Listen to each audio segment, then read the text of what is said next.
What's up, everybody? It's me, Joey P, Joe Pizzapia, and today we're back with my 2024 must-have list. Now, every single year, I do this list over on the FantasyPros channel, and we've done pretty well with it. What does it mean, though, must-haves? Well, it means these are the players I find myself drafting the last couple weeks more than any other players, and I'm targeting them specifically for specific reasons because of their value and their upside, and I think you should be drafting them as well. Now, before we get to the names on the list for 2024, do you like free stuff? Because I think you do. How about a free Joe Burrow autographed helmet? Well, thanks to pristineauction.com, we're giving away one right now. All you need to do is head to fantasypros.com/contest, complete the form, and either download the Fantasy Pros Draft Wizard app, leave a review for the podcast, or follow us on X, Instagram, or TikTok at Fantasy Pros. The more actions you complete, the more entries you receive, and we'll be announcing the winner right here on this channel. So if you're watching on the YouTube, be sure to subscribe and turn on those notifications so you can be alerted when the new episodes of the shows are up, and you can claim your prize. Again, that's fantasypros.com/contest to win that Joe Burrow autographed helmet. So without further ado, let's get after it. These are my top 10 must-haves for 2024. Let's kick things off with Jaylen Waddle, wide receiver of the Miami Dolphins. Jaylen Waddle was my most undervalued player coming into draft season on July 1st, and as we get to September 1st, he still remains one of the best values on the board. He's currently being drafted somewhere around wide receiver 2 range, and to me, he is much more of a wide receiver 1A. That is a value, especially if you're going running back early in any drafts. He came into the league as a rookie with 100 catches, then in year 2 had 1,300 receiving yards. Now last year he did only play 14 games, but he still managed to cross the 1,000-yard threshold. And if anything should happen to Tyreek Hill for any extended period of time, just take a look at what healthy Jaylen Waddle did last year against the Jets defense week 15, one of the best defenses in the league. He dropped 8 catches for 142 and a touchdown on them. Jaylen Waddle is being undervalued, underappreciated still this late in draft season, and he is a wide receiver I must have in 2024. Number 9, Jordan Love, quarterback of the Green Bay Packers. This year, the quarterback room is stacked. You have the elite guys at the top, and they absolutely are an advantage, especially the later you can get them. But somewhere in that middle of drafts, depending on who's on the board, I tend to look for some more wide receiver depth and look at quarterback late in single quarterback leagues, and that's where Jordan Love comes in. People still aren't believing in Jordan Love, despite the fact he finished as QB5 last season after struggling for the first 6 weeks of the season. In the last 8 weeks of the season, he was glorious. 8 touchdowns, 1 interception, averaging 268 passing yards per game. And if Christian Watson is healthy, more on him later in this list, he is going to have an incredible season and could finish top 5 in the QB fantasy world. Again, yeah, that's right, I said it. The upside is there, but the draft capital is late. Therefore, Jordan Love is a draft target of mine because he has all that upside with none of the worries of the high ADP. That, my friends, is the perfect QB fantasy storm. Number 8, Zamir White, running back of the Las Vegas Raiders. Now, Zamir White is still being drafted at the end of the RB2 class, and I don't understand why, frankly. Antonio Pierce showed his hand, and last year, in the final games where he took over as head coach, he averaged more than 20 touches per game, including 2 huge outputs against Denver and against Kansas City, where he went over 100 yards rushing in both.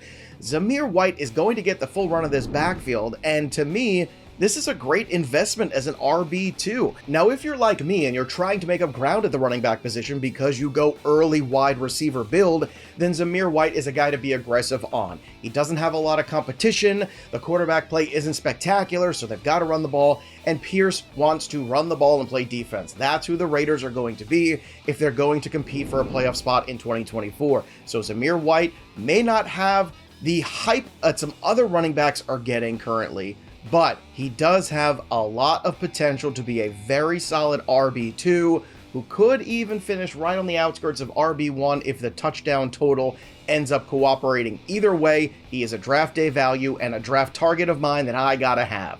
Number 7, tight end Evan Engram of the Jacksonville Jaguars.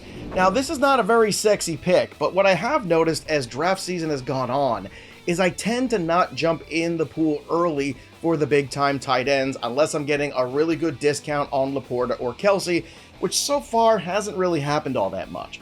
Then, what I'm finding is happening, that soft middle group is really getting jumped on a little too early for my personal taste. And then what happens is some guy named Evan Engram is just floating around there, who happened to be tight end 4 last year and saw a crap load of targets. And yes, that is a metric. We have it on Fantasy Pros somewhere in the tools. Just search crap load. I'm telling you right now, this guy last season had 143 targets, 114 receptions, nearly crossed the 1,000-yard threshold, and 4 TDs. Now forget the 4 TDs, because that is a number that's going to fluctuate.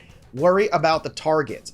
I'm looking at this offense and I'm saying to myself, well, Christian Kirk is there and some rookie is there. All of a sudden, we think Evan Ingram's not going to see 130 targets this year? I think the answer is of course he is. So bet on the volume here, especially in those PPR leagues, and take a look at a guy that's being drafted as the 8th tight end who finished as a top 5 guy, because guess what? On a weekly basis, those double-digit points are going to come in. May not be the biggest name on the tight end board, but he might be one of the biggest in terms of target volume, and volume is king in fantasy football, or at least that's what I've been told.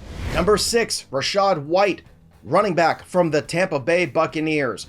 One of the quietest fantasy football seasons of any running back last year was Rachaad White. He did not cross 1,000 yards rushing, but he did have 272 attempts for 990. He had 6 touchdowns. However, in PPR leagues, he had 64 receptions. That's a lot. Plus 549 yards and 3 more receiving touchdowns, making 9 the grand total. This is a really good start for a guy that really took over the job as a full-time guy last season. I think he can only get better in 2024, and so far he has looked really sharp in the preseason. Not that preseason matters all that much, but for guys like Rachaad White that are still kind of developing at the NFL level, it's very encouraging to see him continue to build on a successful 2023 campaign. Currently, this guy is being drafted as the RB 13 off the board, but he did finish in PPR leagues as RB 6 last year. Did anybody else notice that? Because I noticed it, and I think you should notice it too. This is another great value for those early wide receiver builders so you can make up ground at running back. In the CBS Experts League, I just took Rachaad White in the 3rd round after going double wide receiver in the 11th spot, A.J. Brown and Marvin Harrison Jr. in rounds 1 and 2.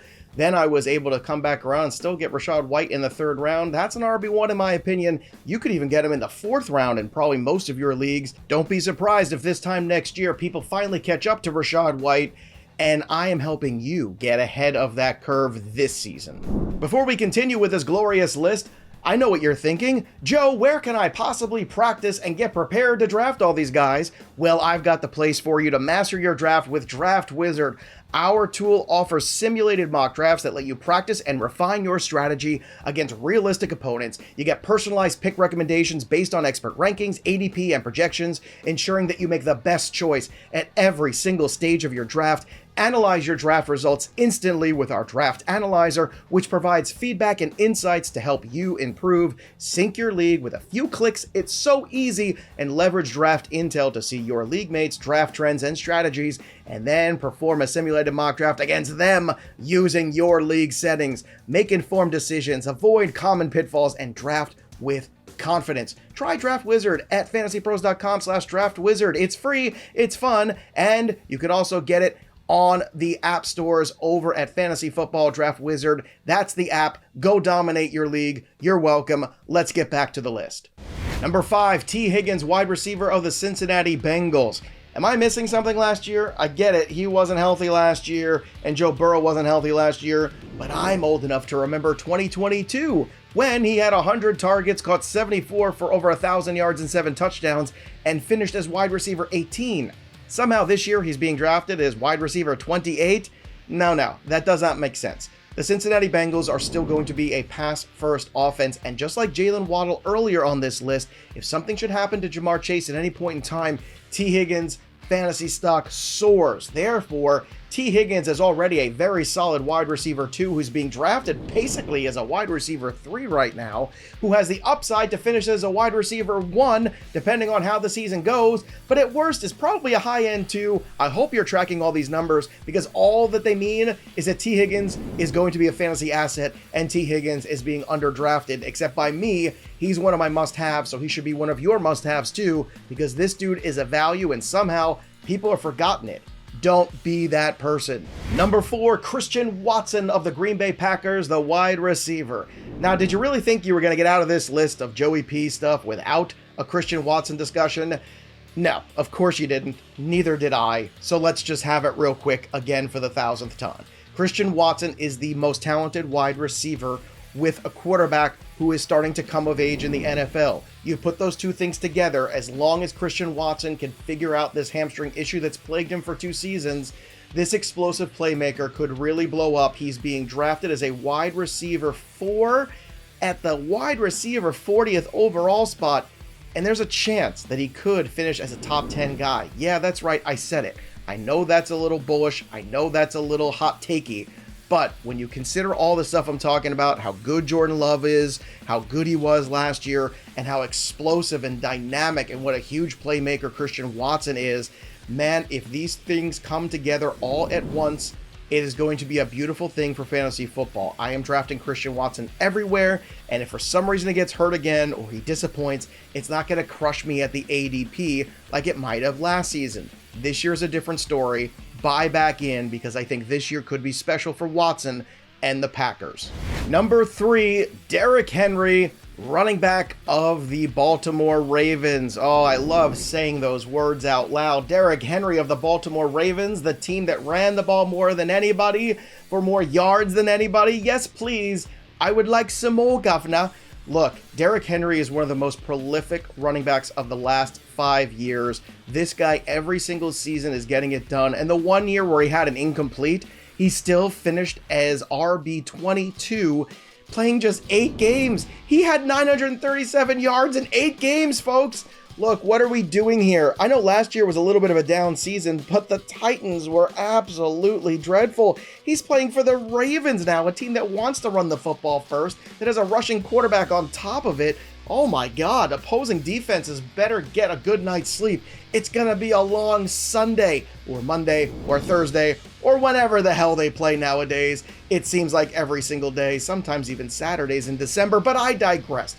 Derrick Henry is too cheap right now. He is being drafted as the 8th or 10th running back off the board, somewhere in that range, just because he's hit 30. But Derrick Henry is built different. I think he's got one more glorious year in the sun, and I think he's going to help bring the Ravens to an AFC Championship game. And that's good news for you out there, fantasy managers everywhere. Pay attention, because Derrick Henry, even in PPR leagues, gets yards, gets touchdowns, gets points. Stop undervaluing Derrick Henry. I'm Joe Pisapia, and I approve this message. Number 2, wide receiver Nico Collins of the Houston Texans.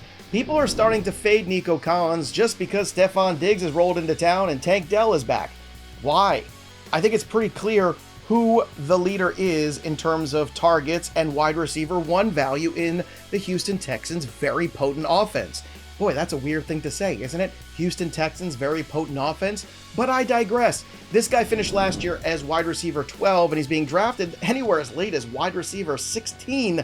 That's a little crazy for me. He is closer to the number 1 than Stephon Diggs. He's also younger. He also has a year ahead of Stephon Diggs with this quarterback. I'm not saying Diggs isn't going to be okay. I'm saying let's not downgrade Nico Collins too much. Last year, 80 catches on 109 targets for 1,297 yards and 8 touchdowns. That is a breakout season that I think he can only build on this year. If last year is the new floor, then my goodness, I want to stand on it, and so should you in all of your fantasy leagues. Which brings us to my number 1 must-have for 2024, Marvin Harrison Jr. of the Arizona Cardinals, the rookie wide receiver. Look, expectations are high. I get it. The ADP is already kind of at cost, but I'm going to make an argument here that he blows this ADP out of the water and ends up potentially being a top 5 pick overall next year. Yeah, that's right. I said it. Here's why. The target share is clear. It's Marvin Harrison Jr., no other wide receiver really, and then Trey McBride. So that means he is going to get a boatload of targets on an Arizona Cardinal team with a capable quarterback, because Kyler Murray did get DeAndre Hopkins to 1,400 yards not that long ago. Not to mention that defense stinks, and I'm putting it very mildly. That means a lot of shootouts, a lot of catch up. That means a lot of fantasy situations for Marvin Harrison to get you points. Also consider how rookie wide receivers of high pedigree have come into the league since 2020 and crushed. Justin Jefferson, 2020, the 4th highest total ever, 1,400 yards for a rookie. Oh, the next season, it was beaten by Jamar Chase, 1455 in 2021. Oh, that's not enough for you? How about Puka Nacua last year, 1486 in 2023? Do you see this trend? Marvin Harrison has a chance to go over 1,400 yards this year, and being drafted somewhere around the turn is a huge value. Draft the kid. There's no concerns. The makeup, the ability, the speed, the pass catching ability, the fact he can get open whenever he wants, the route running. He has every single tangible and intangible to come into this league and be a rock star in fantasy. And I think Marvin Harrison Jr. is going to do just that, and he is my #1 must-have in 2024. There you have it, everybody. Those are the names on my list, but you know me, I love to hear from you. Drop your names below. Who are your must-haves for 2024? And make sure you subscribe to the Fantasy Pros YouTube channel and subscribe to Fantasy Pros Podcast wherever you get your pods. Join us all season long because we're here to help you become a winner in every single one of your fantasy leagues. That'll do it for me, Joey P. You're my must-have. We'll see you next time, kids.